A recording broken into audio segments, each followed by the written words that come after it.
Hi, my name is Joy Axelson, and we're going to be looking at the author and original reader of 2nd and 3rd John. Now, 2nd and 3rd John are typical first century personal letters which fit on one sheet of papyrus, and these are written to individuals and to probably their churches though as well. Even though you don't need to do a BRI for these books, it's still important that you think about who the author is and who are the original readers. So, who is the author of 2nd and 3rd John? Well, for internal evidence, both 2nd and 3rd John, the author identifies himself as the elder in verse 1. Many of the phrases, the theology, and the style of writing of 2nd and 3rd John are very similar to the Gospel of John and 1st John. They have the same repeated words, for example, such as truth, love, abide, heard from the beginning, a New Testament, world, testify, testimony, and so on. Both 2nd and 3rd John, the author talks about how he'd rather come and see them in person rather than writing to them. External evidence. Traditionally, John the Apostle has been accepted as the author, even though there has been tremendous amount of debate about this throughout the centuries. You can see lists of church fathers who accept him as the author and others who do not. I'm just going to show a list or mention a couple of church fathers who do hold John the Apostle as the author. For 2nd John, Polycarp alludes to him, and even Irenaeus. John is accepted as the author of 2nd John through the Jerome and Augustine. For 3rd John, the church fathers who think that he is the authentic author is Jerome, Augustine, and Cyril of Jerusalem. Why does the author call himself the elder? This is most likely a title of respect and position. He would have personally known his original reader, so he didn't have to write his personal name, but he used his title as elder to show his authority as their leader. So who are the original readers of 2nd and 3rd John?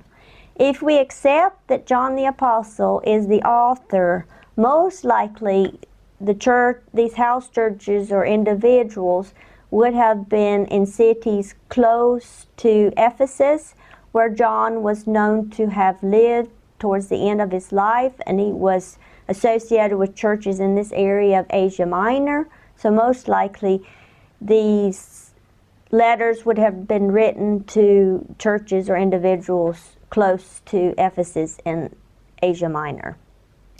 Now let's look more specifically at each book. So 2nd John was written to the elect lady and her children in 2nd John verse 1. So who is this elect lady? Well, there's many debates about this, but there's two main options. The first one is that it is a real individual lady. Some have named her as Electa, from the Greek word elect or chosen. Some have even called her Charia, from the Greek term lady.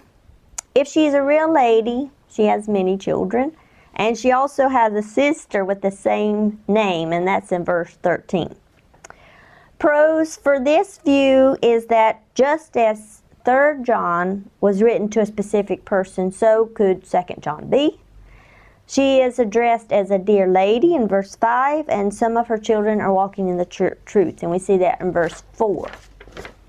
The other option is that it is a specific church.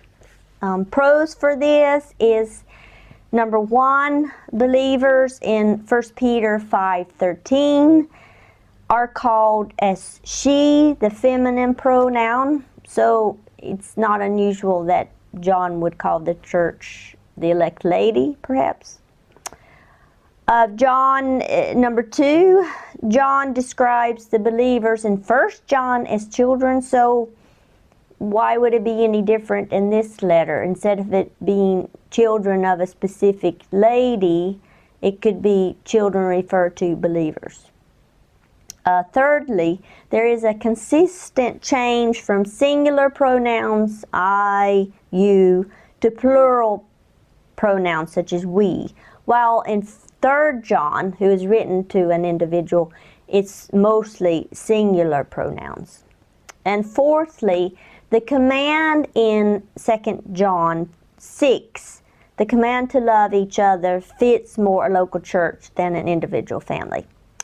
Well, whether you think John was written to a specific lady or to a specific church, you need to think about, why is this person or church spoke to in these terms? If it is a church, why does John use this anonymous term, the elect lady and her children? Okay? So let's look at 3 John. It was written to Gaius. We don't know exactly who he was. We're quite sure that he'd be most likely a church leader who was under John's care and authority.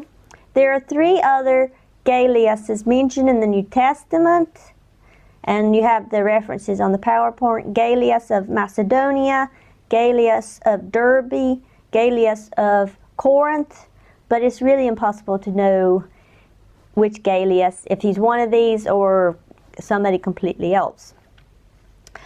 3 John is a personal letter to Gaius, but it would have been read in his church. Demetrius, who is positively recognized and recommended by John the Apostle in this letter, probably brought this personal letter to Gaius, since John highly recommends him and supports him. So in summary, most likely John the Apostle wrote 2nd and 3rd John to different churches in the area of Asia Minor, somewhere around Ephesus.